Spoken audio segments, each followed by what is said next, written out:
I need some help! Monster! I got a hollow monster!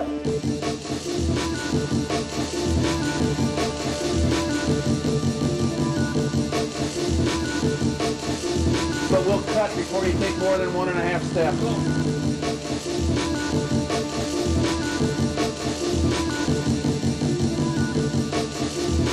We've got nothing but weird hills.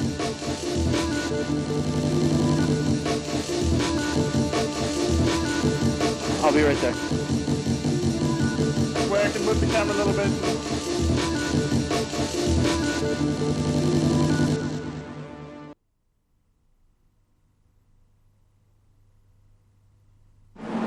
What do you normally do when you're on set? Sit around, twiddle my thumbs, and watch everyone do all the hard work. My role is to sit here and look important and have craft service bring me water.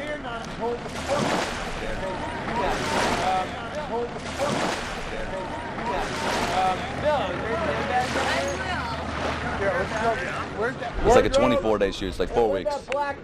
Some on locations, some on the sound stages, and some in a smoke room, which we'll do a lot of the underwater photography, just like they did in Hunt for Red October. I do movie. So it looks like it's in water, and it's not. It's actually a dry for a wet set. Since this quake, we've got nothing but weirdos and New Agers and cult members, all trying to... We're in lovely downtown Santa Monica at the Red Setter pub. This is doubling for downtown sunny Loch Ness, Scotland. Well, we're obviously in a little bit more contained environment here. It's interior of a pub, so we've got some space issues that we don't have on the lake. The main difference between shooting here or on the lake is, on the lake you have your water conditions, which adds a whole new set of variables. One of the difficulties about shooting on the lake is the limited space, as you can see by the pontoon boat. You get your sound guy out there, you get your DP out there, you get the camera operator, you get your director. They got to fit all those people in that little pontoon. And you can see how it kind of sinks in the water and gets off balance sometimes. That's one of the real hard parts, is keeping the camera steady and make sure it stays stable in the water. The project's been in development since August last year, when it came from the genesis of just an idea. Scott came up with the idea to do a Loch Ness Monster movie, and we commissioned a script from Shane Bitterling and Justin Stanley. Worked with Chuck Comiskey, the director, and our other producing partner, Fred Kunert, to sort of fine-tune the script, put it into a shape that we can do it for, the budget restrictions that we had, and we got a very good cast put together. We have a really talented director and talented department heads pretty much across the board. This was such a natural monster to do. And the concept was probably the biggest selling point of the whole thing. It's kind of a Jaws meets Raiders, Did you get that when I said that? Okay, we're going to get a little bit of... Action Brian. Action Brian. And action Jody. Action Jody. That's Tell them group up a little bit. Group up a little bit more, guys. Group up. So we have a special effects genius, which is our director, Chuck Comiskey. He did a lot of special effects for Blade and Rush Hour and Last Action Hero. And he did the Terminator 2 3D theme park. Basically, I've got a 20-year background doing visual effects supervision, second unit direction, insert photography, whatever pays the bills at the time. Specifically, I have 20 years in visual effects, which is why this film was particularly attractive to me. Because of the visual effects, the special effects, all the things that kind of test whatever skills I think I have. Originally, the producers came up with an idea that they wanted to do a Loch Ness feature, and so I gave them a concept for the story, which was that there's this research team that's doing research on the fact that there might be some historical basis for the Loch Ness myths and rumors, and one of them gets killed right away in an earthquake that happens in the loch. That kills the original research, one of the original head of the research team, and opens up a flute or chimney, if you will, down into a deep ocean trench that a little later on will allow a creature into the loch. Raise up a little. The other way around. No, lean down a little as he pulls back, but the other thing is go ahead and get the arms going, just a little bit. The first thing in shooting the scene would be getting a line run through with the actors, first of all, to see whether or not the dialogue flows in a natural way. Chuck really encouraged throughout the whole process to make changes and allow us the freedom to improv certain times that allowed for the incorporation of nuances for the character. From the very beginning, I started talking to him about things I wanted to do for the character. He really believes that it is collaborative and that he gets the best from everyone when he allows their input. We kind of do a rough blocking rehearsal, having them do their lines at probably half speed, moving them around. I have the director of photography in with me at that point so that he can take a look and figure out how he wants to cover the scene. From here? From here, yeah, That's exactly. fine. Where I can move the camera a little bit and we can see the whole thing, so you can put it in there also. Okay. In this case, working with Philip Timmy, our director of photography, he's a pretty creative guy, and he certainly will bring his own style to a lot of the principal photography that aren't effects. Hey guys, I need some help. Marker. I think the things that are important to me as a director are two things primarily: performance and photography. And if I can create an environment for the actors so that whatever level of skill they bring to the job gets out there, and that my director of photography and his photographic team can photograph it and make it look good, then I'm a happy camper. You can get it. No. Horizontal. Horizontal, I'm sorry. That's it. Okay. And, Problems with this coming off. well, let me get them a little lower. All right. Yeah, just lower. Exactly. Lower. Bend your knees a little. Keep the body still. Okay. And up. You got the eyes? All This is right. an embarrassing thing for an actor to have to I do. don't have it. I don't have it. Oh my God. What's oh my God? How's it feel? You know, like I just got eaten by a fish. You know, it was one of those things where I just kept reminding myself to breathe. After a while, it gets tedious because you're in it for hours. It wasn't so bad, you know? Help guys! Judy! Marker! I need a marker! Marker! So all the visual effects stuff was shot on DV? It's going to save them a bundle of money on scanning. Rather than scanning each frame of 35 millimeter at $2 per frame, they'll probably save $50,000 by using this high definition system. Get him a stare. He's trying to get in. Yeah, come on. This is, we're setting up, as you probably saw, the smoke room. We're doing dry for wet, and the smoke room gives us some particles in the air to make up for water. We have 4 cyber lights that we use to do water effects. And they're automated lights. Basically, it came out of the rock and roll world. We're adding fingers of light coming down from the surface of the water, as well as texturing the backdrops, the scenery, so that it appears as if water is passing through the light. And then turn to leave that way, but we'll cut before you take more than 1.5 steps. Cool. That works for me. We're also going to digitally enhance the look when we get into post. Even if we're just shooting this much, all of this will be computer generated to enhance it. I shot a couple of green screen elements that I'm going to use for what we've called in the show creature vision. So I'll take I had David Andreoli, the actor playing Jake, in front of a green screen here. Acting on green screen isn't acting. It's posing, and that's the magic for the special effects guys. We're just meat puppets when we're doing that. In a key moment for the scene where he kind of freezes when the creature is approaching him, and I'll use that against the green screen and put him into a CG background that has some sort of enhancement to create the creature vision. The green screen needs to be lit extremely evenly. If there's any variation in the lighting on the green screen, it becomes all the more difficult for them to be able to rotoscope out the net there. So in order to make it easier on visual effects, I'm trying to keep the green screen within 1/3 of a stop all around. And it's looking quite good. I gotta have a marker! I'm going down! And cut. Come back now. Continue that on. We're coming back now. You say you ready for this? What is Do I personally believe the monster? I personally believe that this is possible. We're still finding creatures in the ocean that we never thought still existed. This is a great idea. The fact that a creature could come in through a fissure that leads out into the ocean, you know, possibly for breeding. I like the fact he's a myth. That's, I think, half the allure to it. If it ever got proven, oh, it'd be so sad. It'd be so sad. And swing around something when you see blood. Oh, you gotta cheat me in a little bit. Can I cheat you a little bit over? My character, interesting cat, he's actually a lot like this hat I'm wearing. I chose something that had a little texture, very much he's got some attitude, very much American, like a cowboy, and kind of proud of it. So that's why I chose this hat. These sunglasses are part of the character too. They're really cheesy. See what I mean? Careful of the explosives. No shit.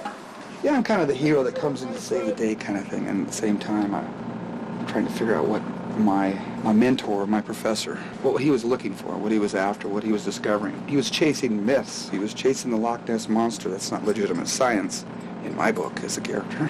You ready for me? Let's do a series of questions. We can walk over that. Do you mind walking and talking? No, not at all. The difference between film and television. Well, these days, not much. You know, a lot of television shows shoot like low-budget independent feature films, which this is. But I think the difference is that we don't have to go through the committee of a network. We can go out and create and make whatever we want to make. That's what makes it so much fun, too. Jeez. And cut, good rehearsal, we'll go again. We try to drag out as many rehearsals as we can, because that's really where the scenes come alive. For us is just rehearse. You find the little nuances of magic. But you know, on a schedule and budget like this, oftentimes you find yourself shooting the rehearsal, as we call it. Here, let me help you. Okay, now you're not getting the flare. La la.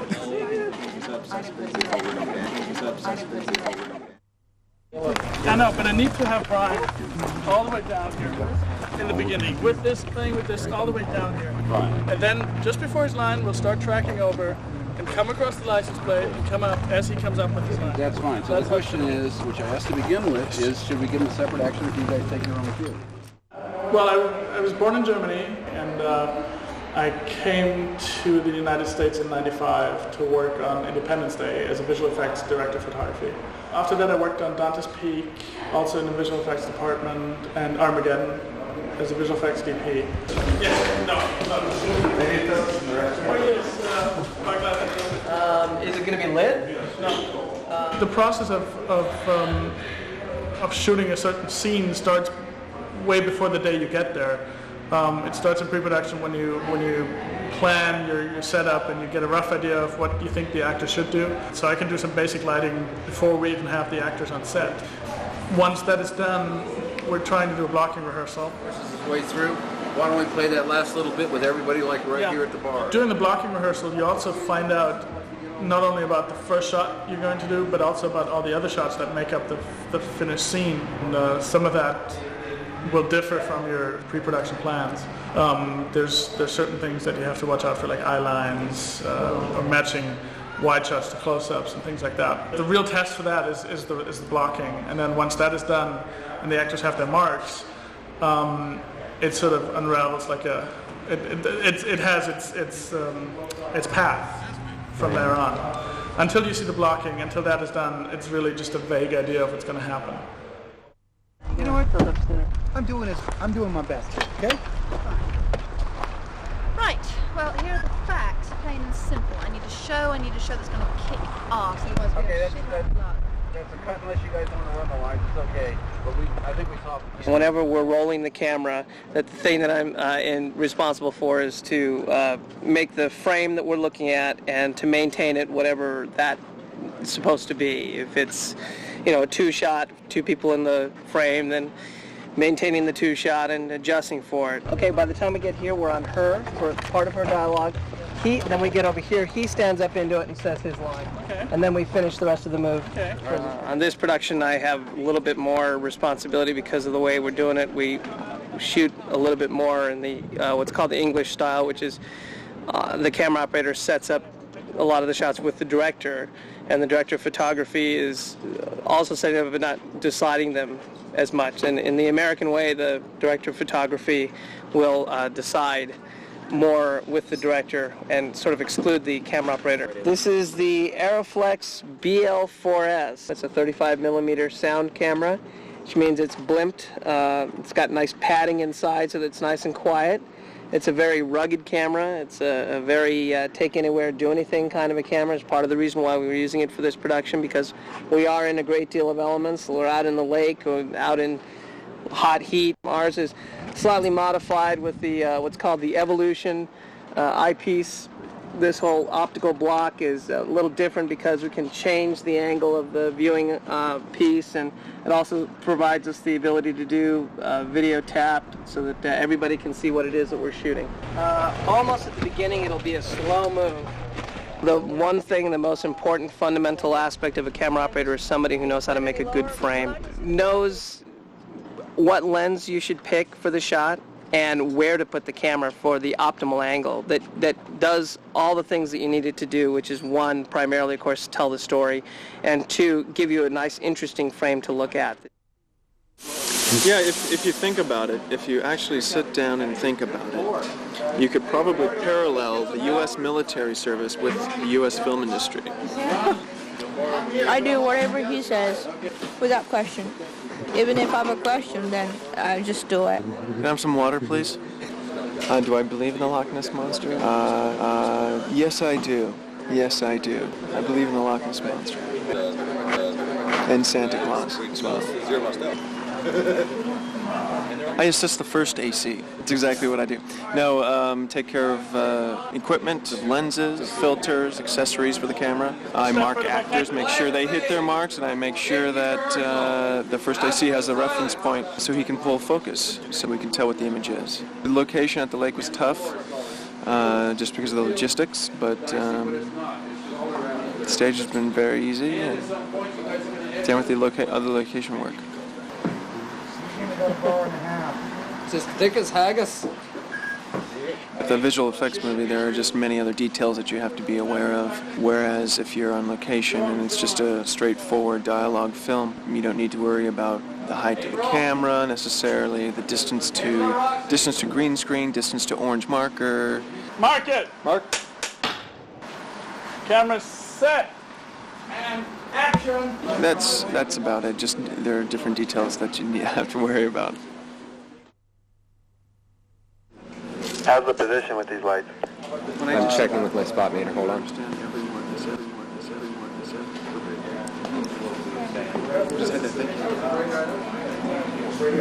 They could stand the pan left a little bit more. Copy that. Just have a thank you. It's dead. Director of photography describes to me what kind of a look he's looking for. I then determine what type of lights it is that's going to create that effect. Basically, it's Mark who's telling me, what he wants to see on the set. And sometimes he'll be so specific as, put in such and such a gobo, or just say, do something, do your magic over there. Through our gaffer, Mark Brinegar, they'll fine-tune the DeMille light. Will be on the ladder. And he'll also be shooting high 8 tape footage of this scene as well that will be used in the movie. John, show me how the mono works. What? Show me how the pull might work. Here. That is going to be an effects plate of the net when the monster hits it. So the monster is CGI, computer-generated image. We just created the net upon impact. We pulled the string back, and that gives an appearance of the monster hitting the net. I see. So like 1, 2 takes? Yeah. Bang, we're done. Right. For the most part, it's just a matter of knowing how to expose film. Excuse me, I hear Philip calling. That's right, thanks. Tell us the importance of this cart. Well, the cart is probably the most important aspect of my whole job, actually. This little puppy here gets me from here to there, which is probably only like 150 yards anyway, but, I'm a lazy producer. And I get to chauffeur my actors around, which is always nice, and my line producer, and anybody else who wants a ride, because I just like driving the car.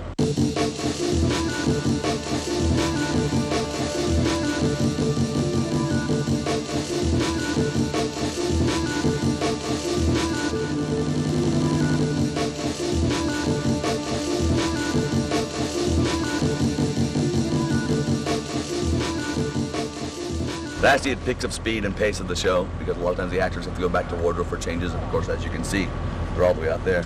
So for speed of the production, we drive the actors and other creative people back and forth so we can get them there as quick as we can. But most of the time I have them parked next to my trailer so I can drive. How's it? He says something like, and he says, I say, how's it look? And he says, like I feel, and I'm going to say, jet lag? Copy that. Whatever, you guys get the stage, except the soundtrack is so good you probably won't need a loop. Yeah, I may not even... Usually I get the vanilla guy. Most people look and say, okay, let's see him for the vanilla role, and those just aren't fun. He did a characterization unlike most of the stuff that his agents and producers around town, I think, would associate him with, because most of the stuff on his reel has been, he's been a police detective and things like that, fairly conservative, straight-ahead roles, and here he has taken the opportunity to, add some real character. You want me to be very still, right?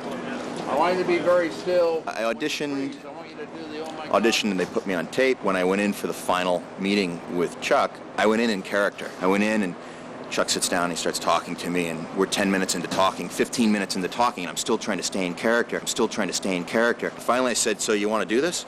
And he looked at me and said, oh, I'm not going to have you read. I saw you on the tape. I know you can act. I don't much like auditions because people that are good cold readers are not necessarily good actors. Auditioning is such a different craft than acting. Auditioning is something that personally I'm hit or miss with. Sometimes there's some excellent actors that just don't do worth a damn cold reading. It's just not like acting with another actor or on the set. Go again! After college, I went to law school in Chicago and started doing theater there. I finished out the degree, came out here, passed the California bar, and was with a firm for 8 months, and I quit. I've done some independent films,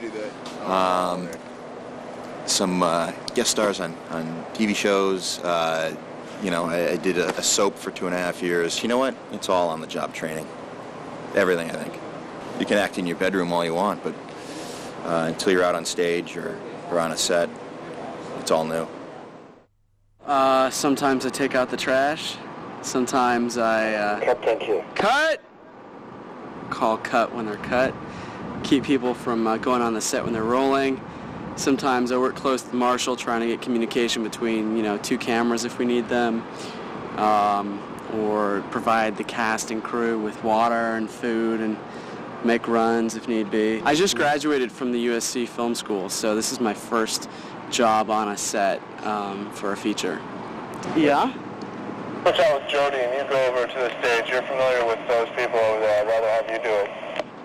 Over to stage 5? I'll be right there.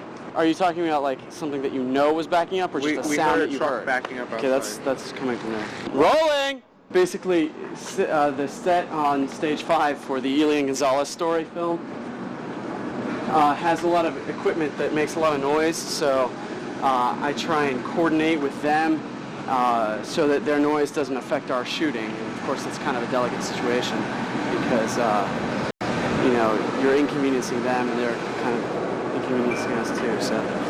Have you stayed aside? No, I don't. I'm here from stage 6 again. We're rolling. Can we work out what we had yesterday where when we start rolling we can cut the scissor lift? Sorry? I shut it down as soon as I got up here. Okay, yeah, I didn't really know what you guys were doing. I just came over because they told me that they could hear something filtering through. Okay, great. I'll just hang out down here and keep in contact. Thanks. No problem, babe. When I came over here yesterday, it was obviously kind of awkward to have them stop and start based on our shooting schedule, so I gave them a hand with whatever they needed to do around the set while I was coordinating back and forth with them. So it was kind of like a mutual trade-off. Like I'd help them out, they'd help us out. Well, I just started out. I hope I'm doing a pretty good job. I mean, I think I'm pretty good at getting people to cooperate. I'm third generation props. That's about it. I'm third generation props, My grandfather and his two brothers were called the Goldie Brothers out of Warner Brothers, and it trickled to my uncle, and now I'm also doing props. Basic duty of the prop guy is to provide props. You get the script, you break it down in terms of what's being held, what type of props are going to be used in each scene, and you go from there.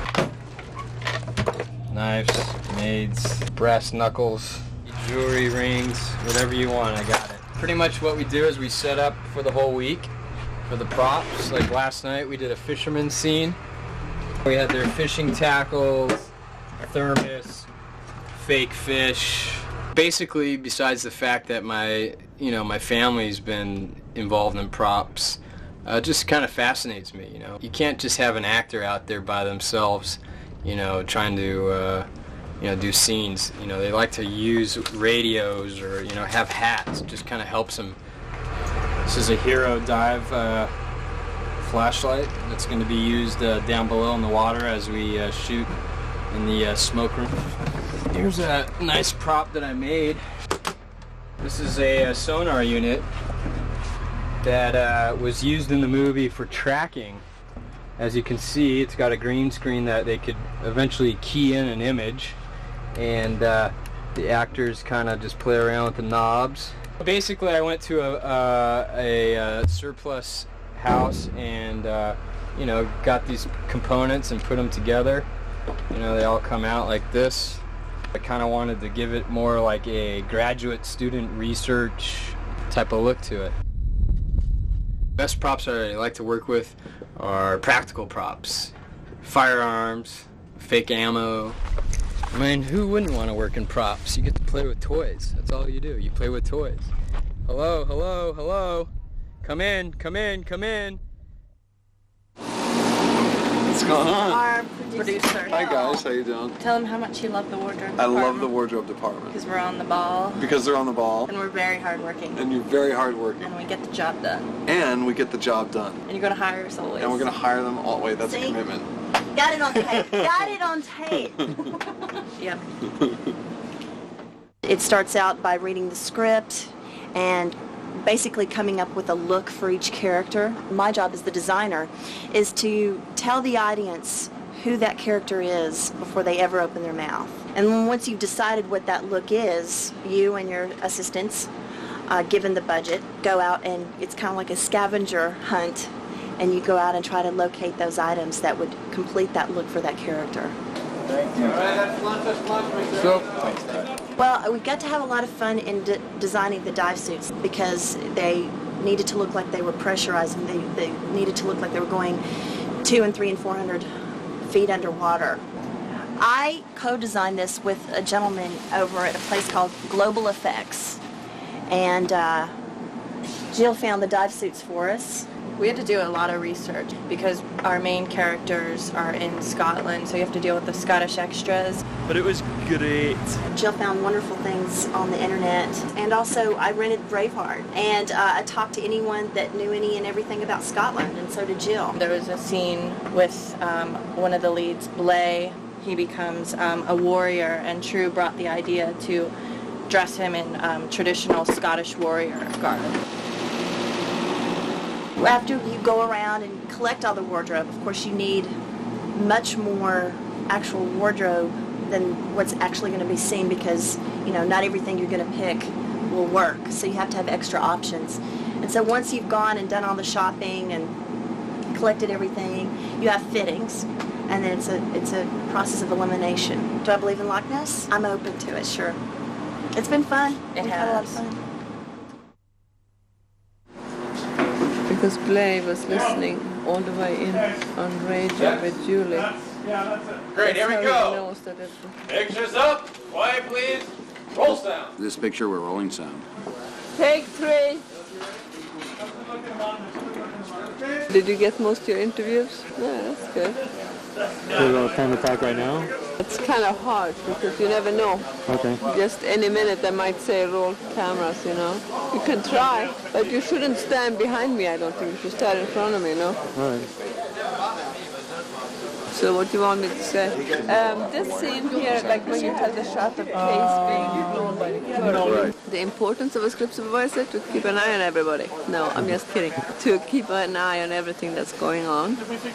So we have continuity throughout the movie and that the lines are being said the way the director likes them to be delivered. And in general, it makes sure everything gets covered. That it would be possible for the editor to cut a movie out of it. Cut a movie out of it.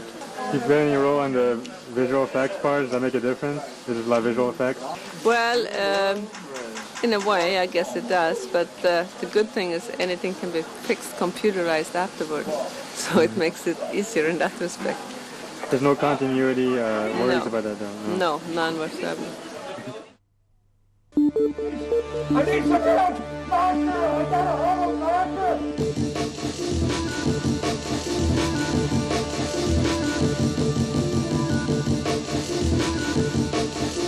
But we'll cut before you take more than 1.5 steps.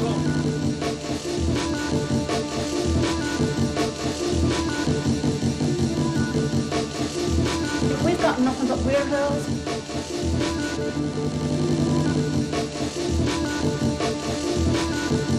I'll be right there. Where I can move the camera a little bit.